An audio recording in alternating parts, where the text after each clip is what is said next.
I'd like you all to meet the old fat pig we have to put up with." Those words came out of my son's new wife's mouth at their wedding reception. My name is Harold Walsh. I'm 58 years old, and that pig comment changed everything. Standing there in my best Navy suit that cost more than most people make in a month, I watched Monica gesture toward me with her champagne glass while her wealthy family erupted in laughter. The crystal ballroom at the Palmer House gleamed around us, crystal chandeliers casting warm light over 200 guests, white roses and gold accents everywhere, the kind of elegance that screamed money. Then her father's face went white as fresh snow. "Wait, aren't you Harold Walsh, my new boss at Sterling Properties? Let me tell you how I ended up being called a pig at my own son's wedding. The wedding I'd paid for entirely, down to the last flower arrangement. 2 hours earlier, I'd been adjusting Tyler's bow tie in the church vestry at Holy Name Cathedral. The small room smelled of old wood and candle wax, sunlight streaming through stained glass windows onto the marble floor. I was proud as any father could be. "Thanks for everything, Dad," he'd said, not quite meeting my eyes. I knew the wedding cost a fortune, $285,000 to be exact. Not that I was counting. I'd watched him fidget with his cufflinks, the ones his grandfather wore at my wedding 32 years ago before cancer took my wife when Tyler was just 12. "Your mother would be so proud," I whispered, straightening his shoulders. His face had that nervous glow grooms get, but something else too. Relief maybe, like he'd pulled off something he wasn't sure he could manage. But as I stood in that reception hall, listening to my son's new in-laws mock me openly, I realized pride was a luxury I could no longer afford. The Bennett family owned half the commercial real estate in downtown Chicago. Gerald Bennett, Monica's father, controlled a business empire worth millions. What he didn't know was that his company's board had voted me in as CEO exactly 1 week ago. My first official day was Monday morning. The silence in that ballroom was something else. You could hear the soft jazz quartet in the corner, the clink of champagne glasses, the rustle of expensive dresses. 200 guests watching this train wreck unfold in real time. Mr. Walsh, Gerald stammered, his champagne glass trembling in his manicured hand. The man looked like he'd seen a ghost. I had no idea. Monica never mentioned what, Daddy? Monica's voice cut through the tension, sharp with confusion. She looked between us, her perfect smile starting to crack like porcelain. The woman was beautiful. I'll give her that, blonde hair swept up in some fancy style, wearing a dress that probably cost more than my first car. That Tyler's father is Harold Walsh. The Gerald cleared his throat, loosening his black bow tie. The silence spread across the marble floor like spilled wine. Monica's mother, Carol, stepped forward in her silver evening gown, wearing the kind of smile wealthy women learn in finishing school. "Oh my goodness, what a delightful coincidence. You share the same last name as my husband's company." "Not a coincidence," I said, keeping my voice level while my heart hammered. I kept my married name after my wife died. Sterling Properties was built on land my family owned. I inherited the controlling shares when my father-in-law passed 15 years ago. The math was simple enough, even for people distracted by champagne and small talk. Controlling interest, voting power, the ability to hire and fire anyone I pleased. Monica's laughter died completely. The color drained from her face, leaving her makeup looking garish against pale skin. "You're saying you own Daddy's company?" "Not own, dear, control." I gave her the same smile I'd used in 100 board meetings, polite but cold as winter wind off Lake Michigan. There's a difference. Tyler appeared at my elbow then, finally sensing the tension crackling through the air like electricity. "Dad, is everything okay?" He looked confused, glancing between me and his new in-laws like he'd walked into the middle of a foreign film. I looked at my son, this man I'd raised alone after losing his mother. I'd worked 2 jobs to put him through business school, sacrificed everything to give him every opportunity. But right now, he'd positioned himself slightly closer to his new wife than to me. "Everything's perfect, son," I said, patting his arm. "I was just getting acquainted with your new family." Gerald cleared his throat, his businessman instincts finally kicking in despite the shock. "Mr. Walsh, perhaps we could schedule a meeting next week. I'd love to discuss Monday morning." I cut him off smoothly, 9 o'clock sharp. "My assistant will send you the address." I turned to Monica with my warmest smile, the kind that never reached my eyes. "Congratulations on your marriage, dear. I'm sure we'll be seeing much more of each other." As I walked away across that polished marble floor, my dress shoes clicking with each step, I heard Monica hiss to her mother like an angry cat. "Why didn't you tell me he was somebody important?" "We didn't know," Carol whispered back, panic creeping into her voice. "Your father said Tyler's father was just some middle-class widower. Just some middle-class widower." The words followed me through the crowd of wedding guests, past the ice sculptures and elaborate floral arrangements, all the way to the men's room where I locked the door and stared at my reflection in the gilt-framed mirror. My suit was elegant, my silver watch modest but real. My appearance professional despite the emotional earthquake that had just shattered my world. In that mirror, I saw a man who'd spent 25 years building a business empire in his wife's memory. A man who'd raised a son alone, paid for his education, his apartment, his car, and now this extravagant wedding. A man who'd been called a pig by people who didn't realize he could destroy their entire world with a single phone call. But most importantly, I saw a man who was just beginning to understand his own power. My phone buzzed against my chest. A text from my assistant Linda. Board meeting moved to Tuesday. Emergency HR situation requires immediate attention Monday. I straightened my tie and smiled at my reflection. Monday was going to be very interesting indeed. The path to that humiliating moment had started 18 months earlier, when I'd made the mistake of being too generous with my son's happiness. Tyler had called on a Tuesday evening in March, his voice carrying that particular tone that meant he needed something expensive. I'd been in my home study on Lincoln Park West, the one with floor-to-ceiling windows overlooking the lake. My desk was covered with quarterly reports from Walsh Enterprises, but I pushed them aside when I heard that tone. Dad, I've got incredible news. Monica said yes. My son was engaged. Despite everything that would happen later, the father in me was genuinely thrilled. That's wonderful, son. When did you propose? Last night at Aurelio's downtown. You know that fancy Italian place where you took me for my MBA graduation dinner? I remembered. The bill had been $380 for two people, but seeing Tyler's face that night, so proud of his degree from Northwestern, had made every penny worth it. The kid had worked hard. For the next hour, Tyler described the proposal in detail. The ring, which cost more than most people's cars. Monica's reaction, her tears, the whole romantic scene. What he didn't mention was how they planned to pay for a wedding. That conversation came a month later. The thing is, Dad, Tyler said that April evening, sitting at my kitchen island, his fingers drumming against the granite countertop. Monica's family has certain expectations. I poured him more coffee from the machine, noting how he avoided eye contact. After raising him alone since he was 12, I knew all his tells. The way he touched his ear when he was nervous, the drumming fingers when he wanted something big. What kind of expectations? Well, her sister's wedding was at the Four Seasons 2 years ago. 300 guests. Very elegant affair. I'm sure it was beautiful. And her cousin got married at the Drake Hotel last summer. Monica's been dreaming of something similar since she was a little girl. I waited. In business, silence was often the most powerful negotiation tool. Let the other person fill the empty air, and they'll usually tell you more than they intended. The venues she's looking at are around $180,000, he said quickly, the words tumbling out. Just for the basics, not including flowers, music, photography, all the other things. $80,000, I repeated, keeping my voice neutral. I know it sounds like a lot, but Dad, she's the one. I want to give her everything she deserves. What about what you deserve, I thought.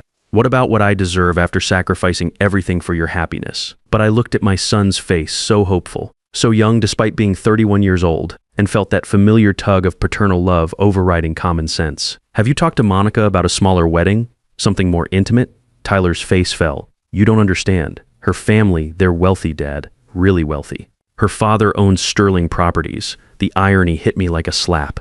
My son had no idea that I'd been quietly acquiring shares in Gerald Bennett's company for years, building toward the controlling interest. My late father-in-law had always dreamed of securing, and you feel pressure to match their lifestyle? I want to be worthy of her, he said, and those 6 words broke my heart. I'd raised this boy to believe he was worthy of anything. Anyone. How had I failed so completely that he thought love required a price tag? Tyler, if she truly loves you, a courthouse ceremony would be enough. Dad, please. His voice cracked like it had when he was 16 and wanted car keys. I'm not asking you to pay for everything. Just help us get started. I'll pay you back once my career takes off, his career. Tyler had graduated with his MBA the year before and was working at a mid-level consulting firm downtown. He was making decent money, around $42,000 a year, but nowhere near enough to support the lifestyle he'd grown accustomed to through Monica's family. How much help are we talking about? Tyler took a deep breath, maybe $250,000, $300,000 at most, $300,000. The number sat between us like an unwelcome dinner guest, sucking all the air out of my kitchen. Tyler, that's more money than most people make in 5 years. I know, but you can afford it, right? Walsh Enterprises is doing well, and after Mom's life insurance, he trailed off, realizing how callous that sounded. My wife Sarah's death had indeed left me financially comfortable. But hearing my son calculate the value of his mother's life so casually made my stomach turn. Let me think about it, I said. That night I sat in my study looking at Sarah's photograph on the mahogany desk we'd picked out together 20 years ago. The picture showed her laughing at some joke I'd made during our vacation in Napa Valley, her auburn hair catching the sunlight, her green eyes sparkling with life. We'd built Walsh Enterprises together, starting with a single small office building in River North and growing it into one of Chicago's premier commercial real estate companies. After she died, I'd continued expanding, making strategic acquisitions, building the empire she'd envisioned. What would you do? I asked her picture, my voice echoing in the quiet room lined with law books and family photos, but I already knew the answer.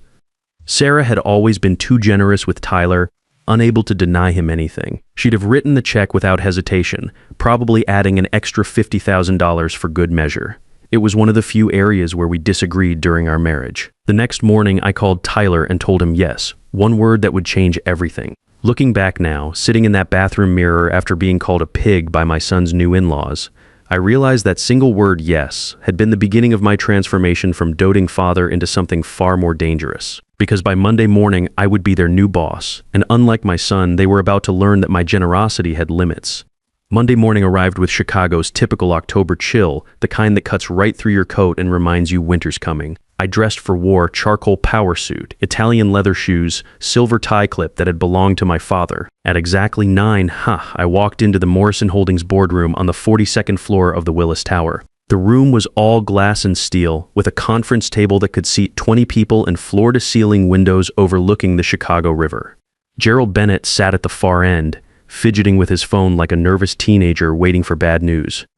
Mr. Walsh, he stood quickly, extending his hand across the polished table. His palm was sweaty. Thank you for agreeing to meet so early. Mr. Bennett, I replied, walking past his outstretched hand and taking the seat at the head of the table, the chair that was rightfully mine.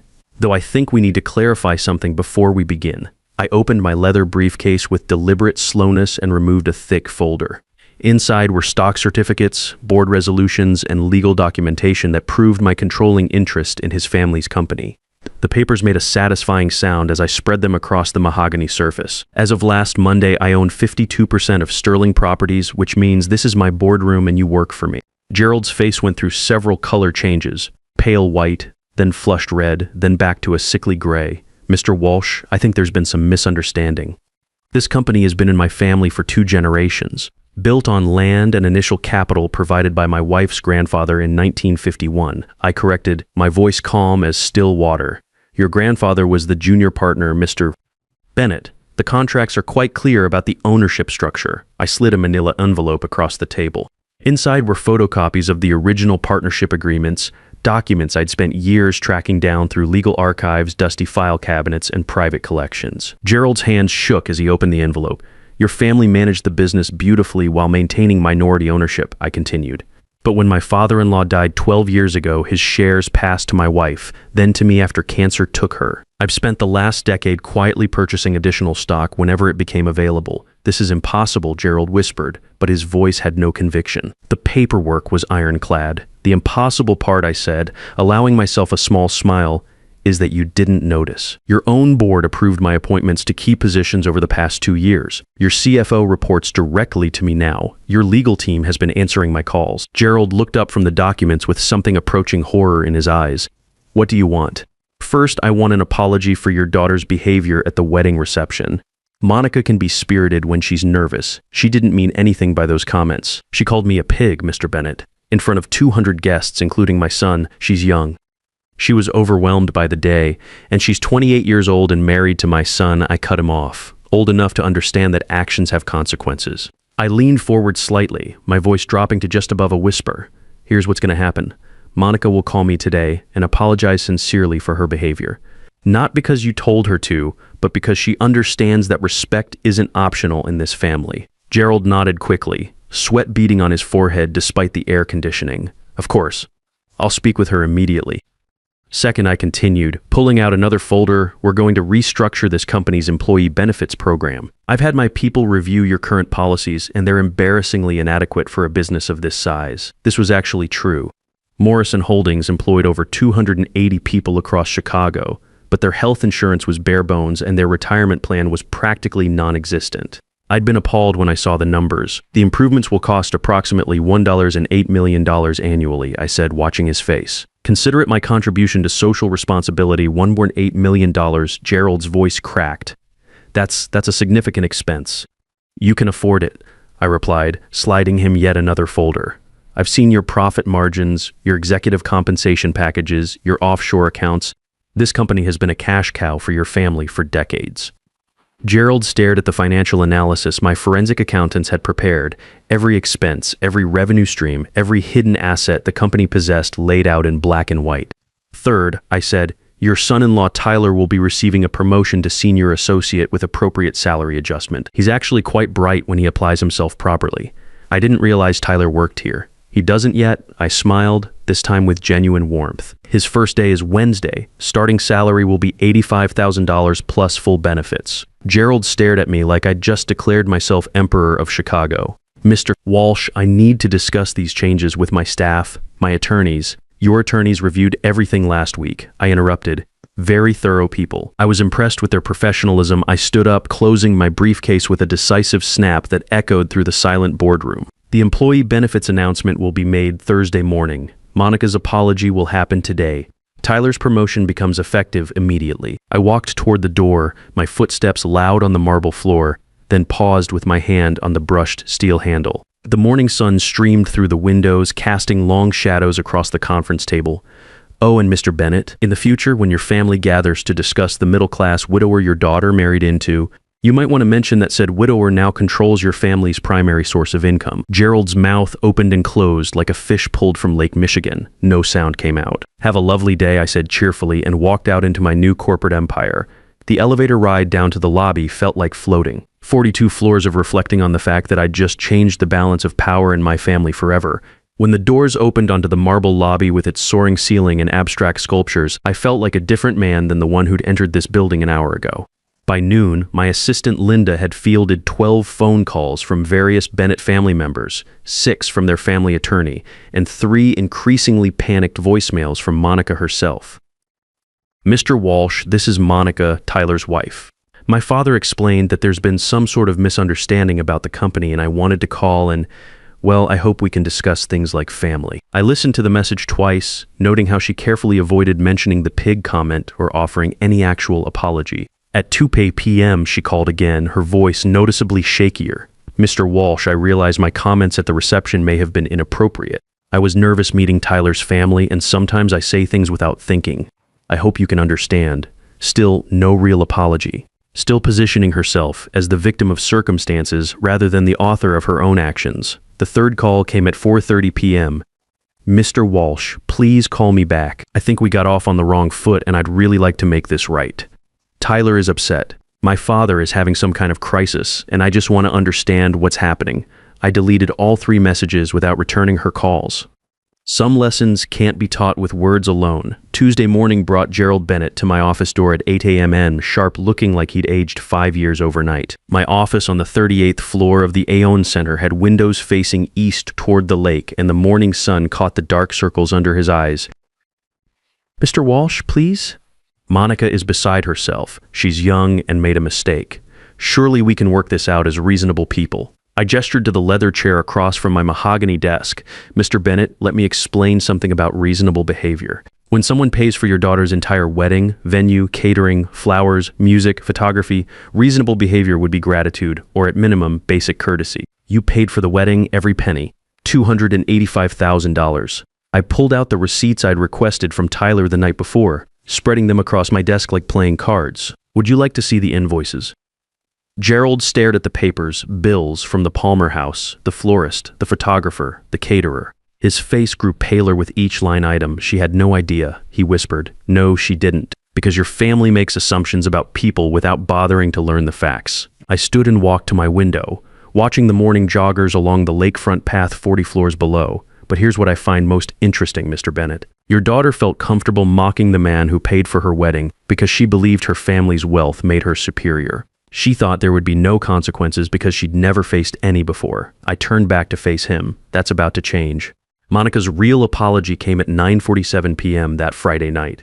I was in my study at home, settled in my leather reading chair with a glass of wine and one of Sarah's favorite poetry books, when my phone rang. Her voice was different this time, smaller, stripped of the entitled confidence that had carried her through our previous encounters. "Mr. Walsh, this is Monica. I know it's late, but I couldn't wait until tomorrow." "Good evening, Monica. I owe you an apology, a real one, not the half-hearted attempts I've been making all week."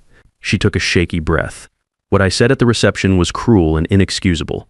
Calling you a pig was wrong. no matter what I was feeling or thinking. You paid for our entire wedding, and I repaid your generosity with insults and humiliation.